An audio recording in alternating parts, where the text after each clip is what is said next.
All right, breaking news tonight. The Trump administration continuing to root out the deep state. Earlier today, Director of National Intelligence Tulsi Gabbard stripped 37 security clearances over a Barack Obama-ordered intelligence report of Russian interference in the 2016 election, which launched Russiagate. She announced the move on X, saying in part that the 37 who had their clearances revoked, quote, abused the public trust by politicizing, manipulating intelligence, leaking classified intelligence without authorization, and or committing intentional, egregious violations of tradecraft standards.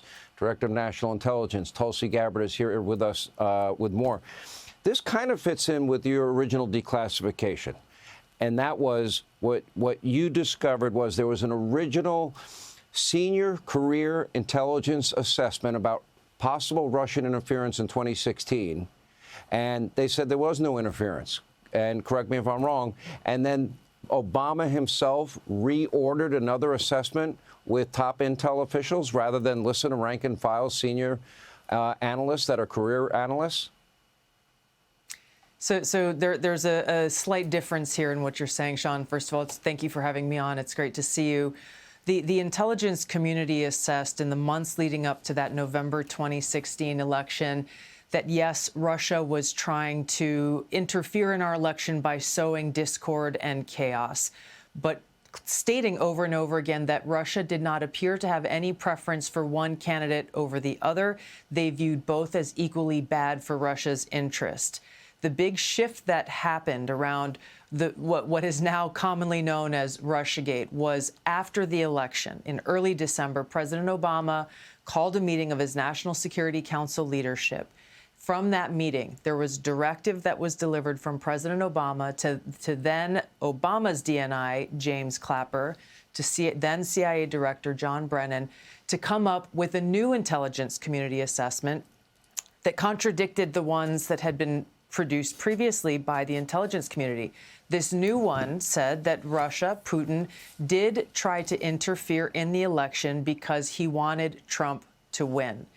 They did this using shoddy intelligence, little pieces of intelligence gathered from places that intelligence professionals refused to reference previously because they knew it was substandard and did not meet the quality and the credibility that is expected of them as intelligence professionals. And they used the Steele dossier, knowing John Brennan knew, James Clapper knew, others within the intelligence community knew that the Steele dossier was a political manufactured document intended to be weaponized against then candidate Donald Trump. Well, Donald Trump won the election. The American people voted for Donald Trump in 2016. So these intelligence leaders, and John Brennan and James Clapper and James Comey, then director of the FBI, then used this Steele dossier as a source for this Obama-directed new intelligence assessment, again, stating and alleging that Putin, Russia, tried to help Trump win the election, clearly showing a preference for Donald Trump. Now, if you go to odni.gov, people who say, well, Tulsi, this is just your view or your interpretation, no. It's all in hundreds of pages of documents that I've declassified and released that show point by point exactly what happened through this timeline that showed this very dangerous thing that occurred in the creation of Russiagate, the creation of this manufactured intelligence assessment that essentially had the intent of undermining the voices and votes of the American people who elected Donald Trump. They were not happy with the outcome of that election. And so they created this politicized, weaponized piece of fake intelligence that, as you mentioned, then went on to serve as a foundation for everything that came after, the multiple investigations, the years-long Mueller investigation, 2 congressional impeachments, investigations in the raid at Mar-a-Lago. The list goes on and on. Ultimately, the real crime here was against the American people because this action singularly undermined the integrity of our democratic republic. What to speak of the fact that some of those folks and those 37 individuals that we revoked, directed the revocation of security clearances from today under the direction of President Trump, they aided and abetted in this action, this seditious conspiracy that undermined our democracy, undermined our republic, and broke that sacred trust that every one of these professionals is supposed to have from the American people. Is it fair to say that it's your assessment, and you've had more time to do a deep dive into this than anybody else, that they first wanted to, the intel community, high-ranking members, wanted to influence the outcome of the 2016 election. They knew that the dirty dossier was bought and paid for by Hillary Clinton, and it was from Russia, and it was not true.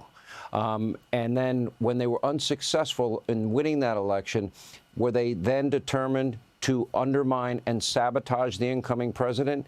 Did they also put the cinder blocks on the scale of the 2020 election by pre-bunking a laptop that they authenticated as very real in March of 2020 by pre-bunking it with big tech companies, warning them they may be a victim of disinformation, and then from 2020 to 2024, bloody up Trump? In other words, do we have deep state actors that are trying to influence our presidential elections?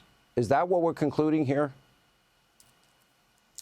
Yes, we have people within the intelligence community. Again, when you look at this example of who President Obama charged with this task, John Brennan, James Clapper, James Comey at the highest levels, but also those who worked as careerists within the intelligence community who did not object to their manipulation and manufacturing of intelligence and actually helped them get there, all moving towards their partisan interests, that they were not happy with the outcome of this election, and they were willing to do whatever it took in order to try to undermine President Trump's administration during his first term in office. These are bad actors that have to be rooted out. Our national security depends on it. The ability for the American people's trust to be earned back depends on exposing the bad actors and holding them accountable. And that's what President Trump is determined to do. Tulsi, thank you. You're doing the country a great service. I hope you, I wish you all the best in this investigation. We will keep highlighting it on this show. Thank you for sharing that with us. Hey, Sean Hannity here. Hey, click here to subscribe to Fox News YouTube page and catch our hottest interviews and most compelling analysis. You will not get it anywhere else.